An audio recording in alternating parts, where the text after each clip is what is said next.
Alfonso Arteceros, bienvenido a Periodista Digital. Es un placer tener al presentador de España en la Memoria aquí en nuestros estudios. Y lo que es un placer es que me hayáis invitado, que no te quepa la menor duda.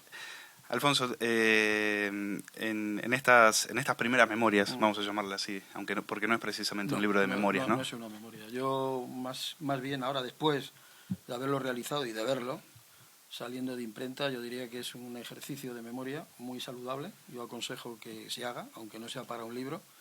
Lo que pasa es que en esta ocasión estaba plasmado en un libro.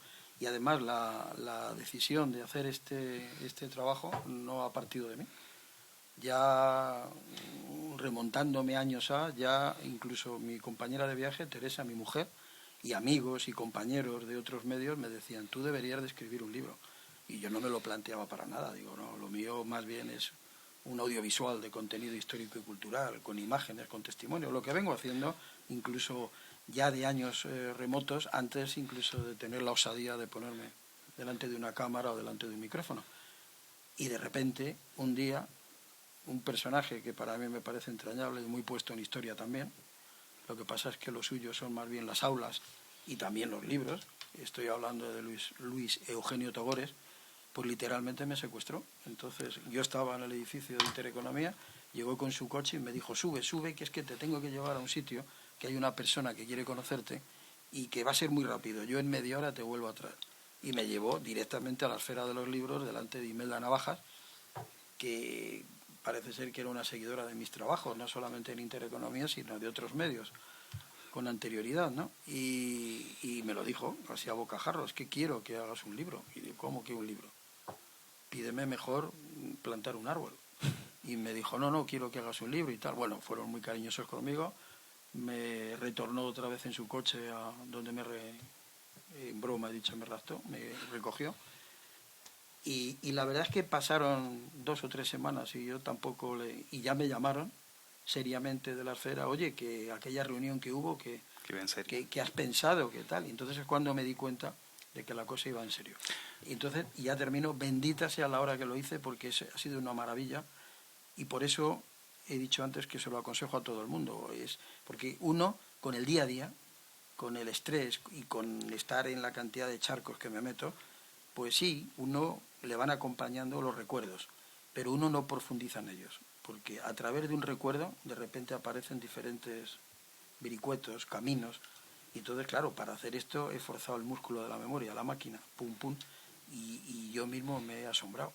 Me he asombrado de la cantidad de anécdotas, de temas, de vicisitudes, de momentos de peligro, momentos divertidos, de bueno, de malo, de agridulces que uno a través ya de unos cuantos años ha vivido. Y sobre todo, y lo que más valoro yo, la cantidad de personajes con nombre y apellidos, muchos de relevancia, muchos que en determinados momentos eran clave y protagonistas de los hechos que han configurado nuestra historia reciente, que uno ha tenido, y en muchos casos el honor, no solo de haber conocido, haber entrevistado, el honor, pues eso, de haber podido departir con ellos y que luego a lo mejor se ha convertido en una cierta amistad y eso pues es, yo creo, el epicentro del libro, porque ahí no solamente es lo que yo cuento.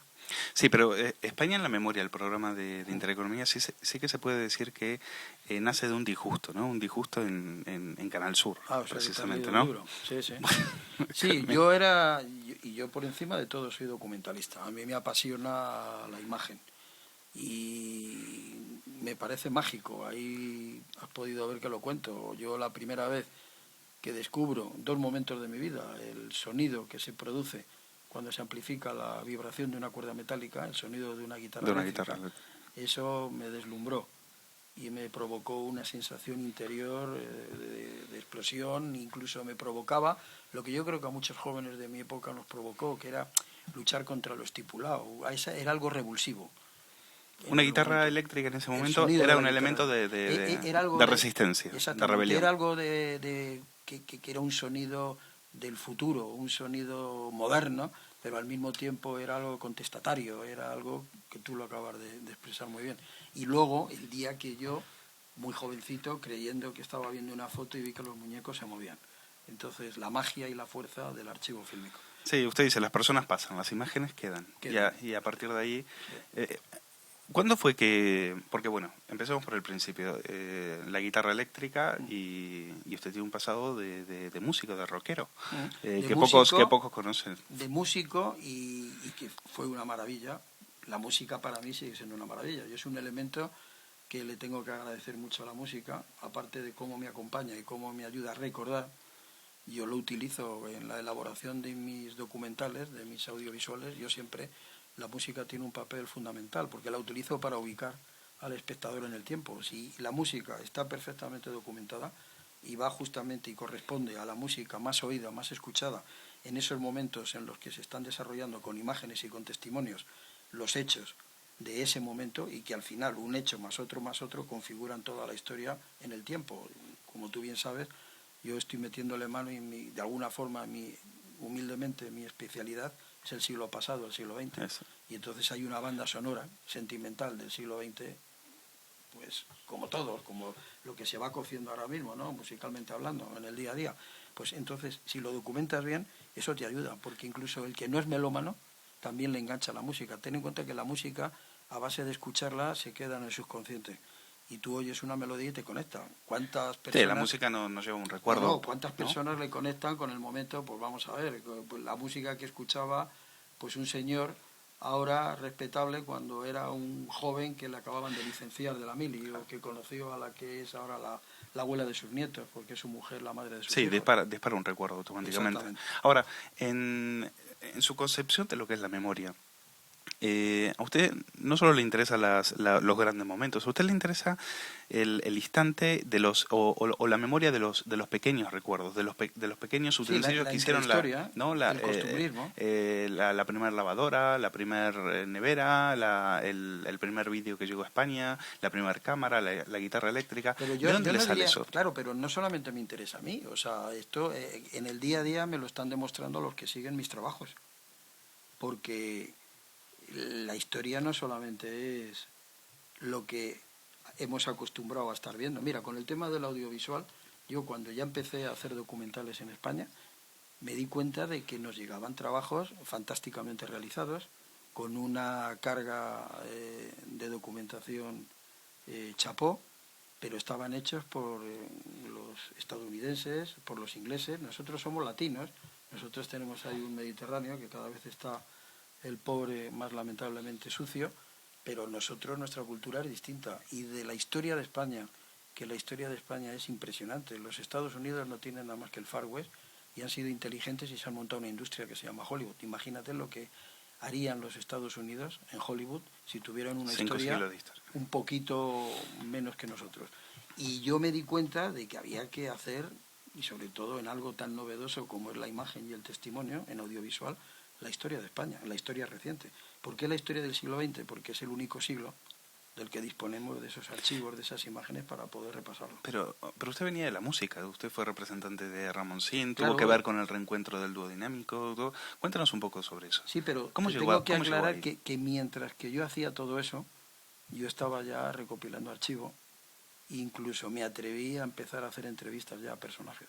O sea, yo me di cuenta del gran valor que tenía el testimonio, porque dentro de lo que es el archivo de Alfonso Arteseros, que todo el mundo habla de él, yo creo que el reserva, el oro molido, es el testimonio de una serie de personajes que ya ni el poder económico ni el político puede conseguirlo, porque son personajes que por ley de vida no están. Y usted habrá salvado mucho material de la quema, ¿no? Habrá... Y alguna vez me constaba que, bueno, hay personas que decían, y me ha llegado a mis manos, este material se destruyó, pero yo tengo copia porque mi padre era el operador. Imagínate, ¿no? O porque yo recogí esto del cubo de la basura, cuando se recicló el soporte, que entonces se hacía todo en 36 en 14, o sea, en 14, cine, y entonces aparecieron los primeros magnetoscopios, estos de pulgada, de bobina abierta, o los Umatic, y las primeras cámaras aquellas Ikegami, y entonces no se le daba importancia y se tiraba o se abandonaba todo lo que era soporte cine para pasar al analógico de vídeo. Y el vídeo. Usted fue uno de los primeros Sí, en tener vídeo en España. Sí, me parecía apasionante, sobre todo la inmediatez. no había que mandar positivar y entonces ver los errores que habías cometido al día siguiente. Era algo inmediato, era simplemente rebobinar, dar play y veías y escuchabas lo que acababas de realizar. Y ese material con el cual usted hacía los documentales, usted cuenta que en la época de la transición no se podía hablar de ello. Había muchos temas de la historia que no se podían tocar, no eran políticamente correctos. No, porque hubo un pacto tácito de silencio de la historia inmediata y eso fue pues todos los partidos políticos que de alguna forma operaron y fueron protagonistas de organizar todo, de la constitución que hay y las nuevas normas y las nuevas leyes, etcétera, etcétera. Pero después en la democracia usted sufrió la censura. Sí, bueno, es que eso es un tema que yo creo que lo está sufriendo todo el mundo, porque está claro, hay líneas editoriales y los medios de comunicación, pues se sabe que o estás con unos o estás con otros, y luego se provoca lo que se llama la autocensura. Usted cuenta el caso, por ejemplo, en la televisión de Galicia, que no pasaron un documental por miedo a irritar a Manuel Fraga, a quien usted conoce y que usted dice en el libro que seguro que no le hubiera molestado para nada. Estoy convencido de que don Manuel Fraga no le hubiera importado haber emitido en la televisión un programa que me compran los derechos de emisión para meterlo en un cajón, es verdad, y se llaman Os Fusidos o Os Maquis en Galicia. Pero claro, siempre está el que es más papista que el Papa, eso lo tienes que saber tú mejor que yo. El que está ahí y que dice, bueno, esto al jefe no le va a gustar porque estos son los hijos o los nietos de los que le han quemado, no, perdón, los abuelos o los padres de los que le han quemado la casa al jefe en Perves. En Perves, creo que tenía sí, una casa lo tiene Francia ahí sobre pero la que luego tú te vas a Canal Sur y a Andalucía y no veas. O sea, o te vas a Valencia o te vas, y así te vas a un lugar donde la televisión pública está controlada por los nacionalistas, pues no te quiero ni contar. Mejor no ir, yo desde luego no voy. Y ahora en Intereconomía mucho de ese material está viendo la luz por primera vez, ¿no? Hombre, es que en Intereconomía yo tengo ahí mi espacio. Primeramente tenía 1 hora, luego me dieron 2 horas, luego las 2 horas se han quedado nuevamente en 1 hora, no porque no funcione la fórmula y el producto, sino por problemas y ajustes de parrilla, etcétera, que ahí no voy a entrar, y una libertad absoluta, absoluta. A mí allí nadie me pregunta qué vas a hacer, qué vas a grabar esta semana, qué vas a hacer para la semana que viene o para la otra, qué tienes preparado, qué invitados vas a traer, porque los invitados los llevo yo, qué piezas, qué documentales o qué colas o qué imágenes para con micrófono abierto comentar. Nadie me pregunta nada y de hecho yo he grabado un programa y incluso yo mismo cojo y se lo doy a María de producción o directamente, como esta mañana he ido y lo he llevado directamente a continuidad, porque se ha grabado la tertulia, yo he llevado las piezas y yo en mi estudio lo he ajustado para la emisión con arreglo a lo que marca el corte de publicidad, lo que tiene que tener, 48 minutos justos, que es la hora de emisión, descontando a los 12 de publicidad, y nadie lo ve en todo a programa emitido. ¿Por qué dice que la historia en los últimos años se ha utilizado como arma política? Claro, es que yo he vivido lo de no tocar la historia inmediata, un pacto tácito entre todos, a cómo de repente aparece lo de la ley de memoria histórica y queriendo volver otra vez a recordar la historia, que me parece fantástico que la historia se recuerde y no se olvide, sobre todo lo malo para que no vuelva a suceder. Lo bueno también hay que recordarlo, pero para intentar mejorarlo, no tampoco para colgar medallas a unos o a otros. Todo es manipulación, todo puede ser nocivo de alguna forma, pero eso pues es evidente. Hay un refrán que lo dice bien claro: divide y vencerás. Entonces, o a río revuelto, ganancia de pescadores. Volver otra vez a despertar odios. Lo de la guerra civil es una cosa muy seria. O sea, eso es un tema que hay que tocarlo como es, que es un hecho histórico. Pero no se tiene que volver otra vez a profundizar en que unos eran más malos que otros. En los dos lados, en los dos bandos, hubo gente mala y gente buena. Y luego hubo una tercera España que estaba en medio, que no estaba ni con los unos ni con los otros, y que probablemente son los que sufrieron más. Sufrieron todas las consecuencias y sufrieron también represión de ambos lados y sufrieron pues eso, que tenían por narices y por obligación que ir a luchar al frente, y es o te matas o te mato, y Sí, es algo deleznable.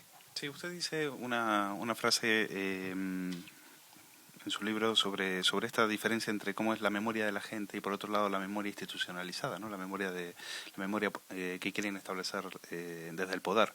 Dice que su compañero de banco no le preguntaba a usted en el colegio Bueno, claro, es que, de qué bando eran sus claro, es padres, que ¿no? yo por la edad que tengo, yo era un niño de la posguerra. Entonces yo era un niño joven de la posguerra y yo recuerdo que en mi casa, pero es que eso estaba generalizado. O sea, en mi casa, mis padres, y concretamente mi padre, que fue de los que estuvo en la guerra y le tocó hacer la guerra, no me hablaba, no me contaba historias, no me contaba batallitas, no me contaba hechos de la guerra. Y no me decía ni que era perdedor ni que era ganador. Y no me hablaba con rencor de nadie. Y estamos hablando de un momento donde las heridas estaban abiertas y la sangre caliente todavía.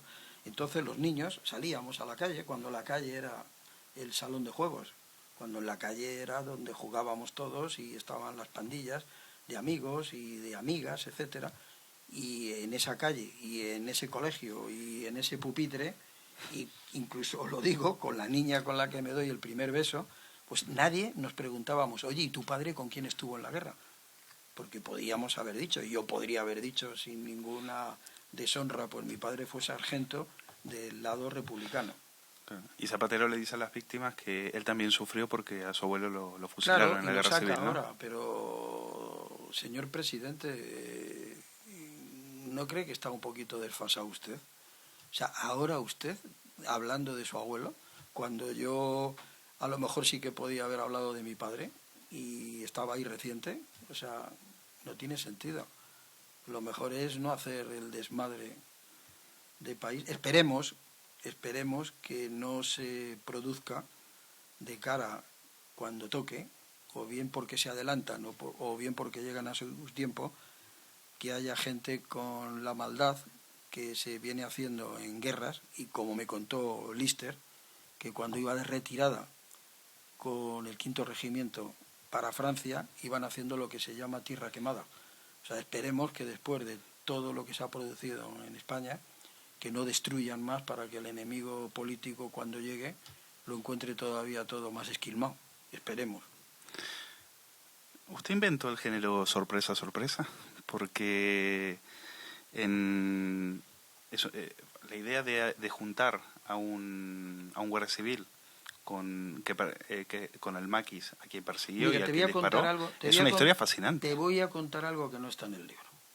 Lo que sí que inventé yo, y con dos personas más, creamos un proyecto con el título del corazón del siglo, fue algo que se presentó en televisión española con vistas a que iba a haber un momento importante que era el final de un siglo, el final del siglo XX y el comienzo del XXI, y que coincidió con el final de un milenio y el comienzo de otro milenio. Este proyecto se titulaba El corazón del siglo, y qué casualidad, o sea, ese proyecto se queda en un cajón, no nos lo mueven, no nos llaman, y partiendo de ese proyecto se realiza una serie que están utilizando sistemáticamente con el nombre de Cuéntame.